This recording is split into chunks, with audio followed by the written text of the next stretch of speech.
श्रीमान मल्लिकार्जुन खड़गे जी।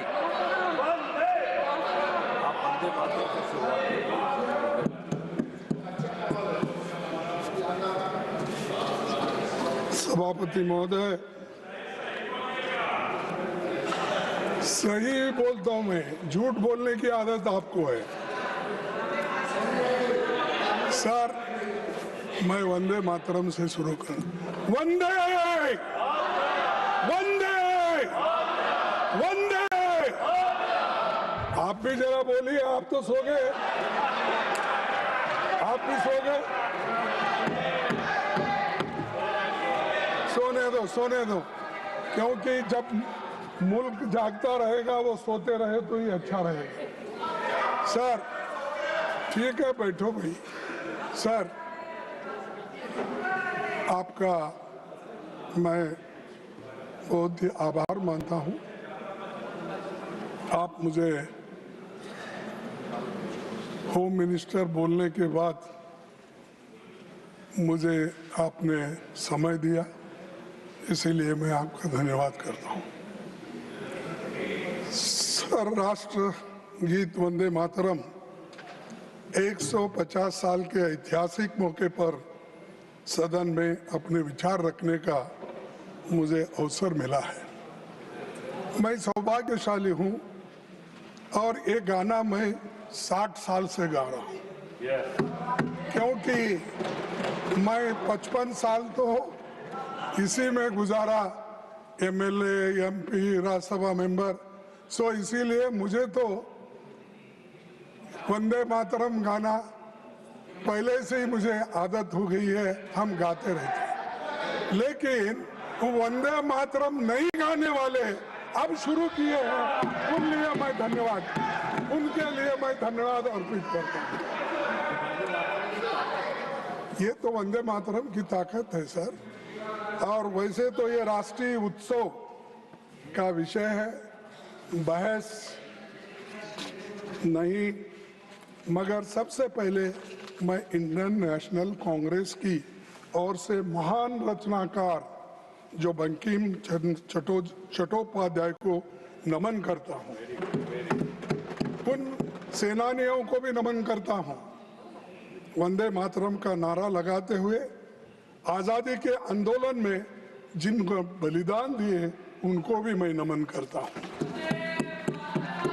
वंदे मातरम गीत भारत के सार्वजनिक जीवन में तब प्रवेश करता है जब गुरुदेव रविंद्रनाथ टैगोर ने 1896 में कांग्रेस के कलकत्ता अधिवेशन में पहली बार गाया था, और जिसका जिक्र हमारे होम मिनिस्टर ने अपने इस पे किया, लेकिन इसका बैकग्राउंड क्या था ये नहीं बोले।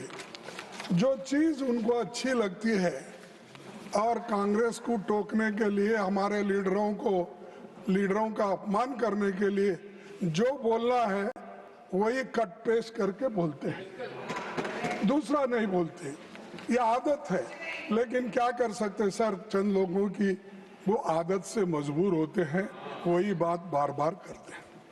सर, इस तरह वंदे मातरम को आजादी का नारा बनाने का काम कांग्रेस पार्टी ने किया। कांग्रेस ने अपने अधिवेशनों और कार्यक्रम में वंदे मातरम के नियमित गायन की परंपरा शुरू कर दी। क्या आप लोगों ने अपने पार्टी का कार्यक्रम शुरू होता, ये आपने पहले कर दिए थे? करते थे। अरे आप तो हर चीज के खिलाफ करते हो, फिर भी आपको मैं बार बार टोकना नहीं चाहता, लेकिन आपको मालूम होना चाहिए, आपका इतिहास ये है कि आप हमेशा देशभक्ति के गाने को, आजादी को और आजादी के लड़ाई के खिलाफ आप थे, कभी भी आप उसके फेवर में नहीं थे। सर, महात्मा गांधी ने जब 1921 में असहयोग आंदोलन, नॉन कोऑपरेशन मूवमेंट छेड़ा, तो लाखों कांग्रेसी स्वतंत्रता सेनानी भारत माता की जय, महात्मा गांधी की जय और वंदे मातरम का नारा लगाते हुए जेल जा रहे थे। आप क्या कर रहे थे? ब्रिटिशों के पास नौकरी कर रहे थे। निकाल के देखो। अरे, और आप हमको देशभक्ति सिखाते हो, हमको पैट्रियोटिज्म सिखाते हो। अरे, पहले तो आप पैट्रियोटिज्म के नाम से डरते थे और सिर्फ सेवा करना ब्रिटिशरों का जानते थे। इसीलिए अरे माफीनामा पिलाता हूँ भाई, बाद में वो तो उनके गुरु का है। सभापति जी, मैं कहना चाहूंगा कि पीएम मोदी जवाहरलाल नेहरू जी का अपमान करने का कोई मौका नहीं छोड़ते और वैसा ही होम मिनिस्टर नहीं छोड़ते, क्योंकि उनके पीछे पीछे है ना, वो आगे आगे इन्हों पीछे पीछे। तो ये नेचुरली ये हमेशा कि इसीलिए वो हमेशा कांग्रेस का गिला करते हैं और हमारे पार्टी के बारे में, नेताओं के बारे में, यहाँ तक कि हर कांग्रेस के लीडर का अपमान करने का मौका नहीं छोड़ते। लेकिन मैंने प्रधानमंत्री का भाषण सुना और उन्होंने नेहरू जी पर आरोप लगाया और कहा कि 1937 में नेहरू जी के नेतृत्व में कांग्रेस पार्टी ने मूल वंदे मातरम गीत से महत्वपूर्ण पद हटा दिए थे। अभी जिसका जिक्र उन्होंने किया, यहाँ तक भी किया कि मुसलमानों का नाम लेके उनको डर के वो हटा दिए, ये भी कहा उन्होंने। सर, ये बातें आप अब बता रहे हैं, जब आप मुस्लिम लीग के साथ मिलकर गवर्नमेंट किए, श्यामा प्रसाद मुखर्जी और मुस्लिम लीग मिलके आपने बंगाल में जो गवर्नमेंट की, कहाँ गया था देशभक्ति? कहाँ गया था आपका देशभक्ति? कहाँ थे आप लोग?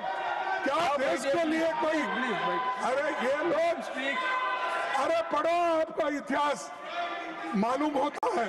सर, प्रधानमंत्री जी ने सुभाष चंद्र बोस को नेहरू जी की चिट्ठी का, सर प्रधानमंत्री जी ने सुभाष चंद्र बोस को नेहरू जी की चिट्ठी का भी जिक्र किया। हमेशा की तरह उन्होंने फिर से सदन को गुमराह किया। प्रधानमंत्री के आरोप तथ्य से परे हैं और लोगों को भ्रमित करने वाली है। सर, सच्चाई ये है 16 अक्टूबर 1937 को नेताजी सुभाष चंद्र बोस ने गुरुदेव रविंद्रनाथ टैगोर को पत्र लिखा और उनसे पूछा कि कांग्रेस को वंदे मातरम के प्रति क्या रुख अपनाना है। ये किसने लिखा? नेताजी सुभाष चंद्र बोस। उनके बारे में भी डाउट है आपको? इसके अगले दिन 17 अक्टूबर को नेताजी ने नेहरू जी को पत्र लिखा और सुझाव दिया कि नेहरू जी को इस विषय पर गुरुदेव से व्यक्तिगत रूप से मिलना चाहिए। ये सुभाष चंद्र बोस के वाक्य है।